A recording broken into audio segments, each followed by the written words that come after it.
I feel like the devil really just does not want me to explain this. Hey guys, it's Rhea Michelle, and welcome to yet another beautiful day that God has blessed us with. So, I've actually been having quite a time recording this. I don't know what it is. Like, I feel like there just keeps getting distractions outside, and it's just something that, like, I feel like the devil really just does not want me to explain this, but I'm going to do my best. This is like the seventh take of this. But God works in mysterious ways. We've heard that all the time, and we really don't know why he decides to do something or the timing that he decides to work in.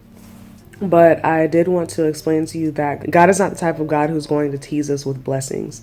He really wants things to work out for our good in the end. And he has things that are planned for us that we may not even realize are stuff that we need, and things that are going to just improve our overall quality of life. And at the end of the day, it's going to glorify him as well.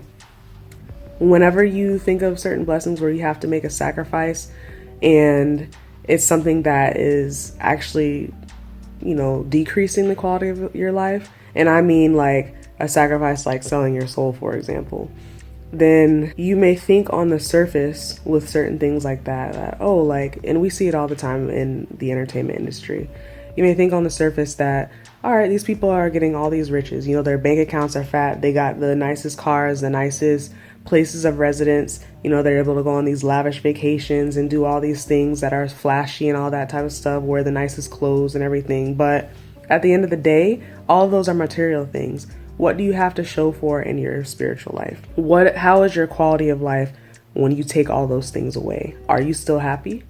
And we have to stop thinking that the grass is greener on the other side for these people, where we look at other people. We're not supposed to covet our neighbors' possessions anyway, meaning we're not supposed to be jealous of what the people we see around us have.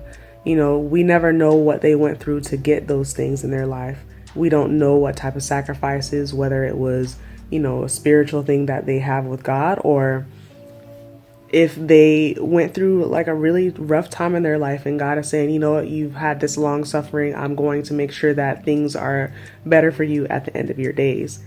Just like he did with Job, we never know. So don't sit here and say, all right, like I see that person was blessed because there's somebody who's really active in their church. I'm going to go around and do the same thing, because God is not a transactional God either. He's not going to sit here and be like, you know what, I'm going to bless you just because you had perfect attendance at church.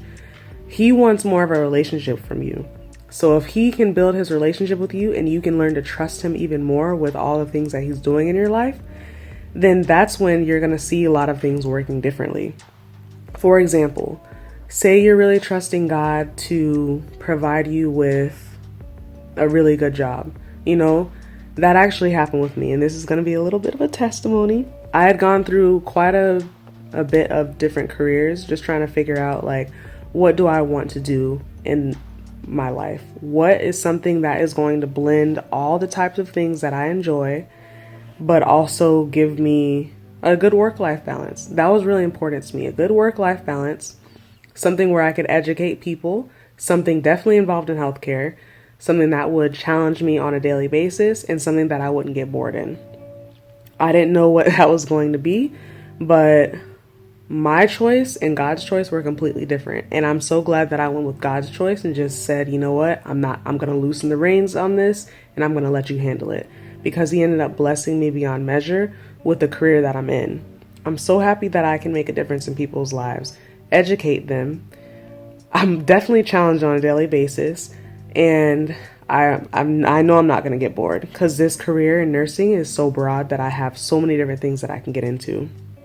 So with that, I had to really sit down and build my relationship with God. I wasn't going to sit here and say, you know what, like I'm just going to take the easy way out and I'm going to trust in myself and say, all right, I'm just going to go and do this, and then that's it. I knew I wasn't going to be happy in the end. And I just want to let you know that when it comes to certain blessings,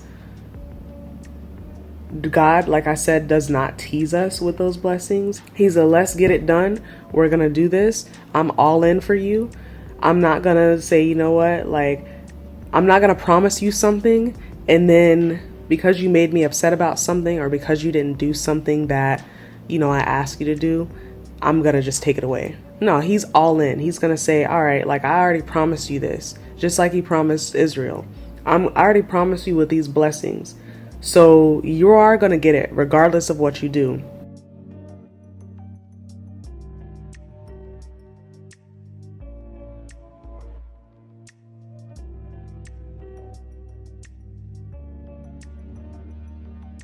Just know that you are going to get it. Satan will promise us something and he'll make sure that he gets the glory in the end. And if it leads to our destruction, he doesn't care.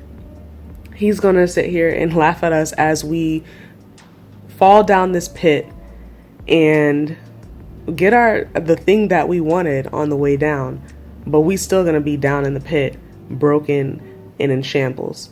So know the difference. God is somebody who's all in. He'll give you what he promised you, and he'll make sure it's for your good in the end and also for his glory, while Satan will just make sure it's for his own glory and that you will be destroyed in the end. So after so many takes of this, I'm glad that I was able to get that out to you guys. I really hope that you were able to stay tuned for the entire video, and I will link some scriptures in the description box so you guys can read over those and be encouraged. You guys stay safe, take care, and I'll see you in the next one.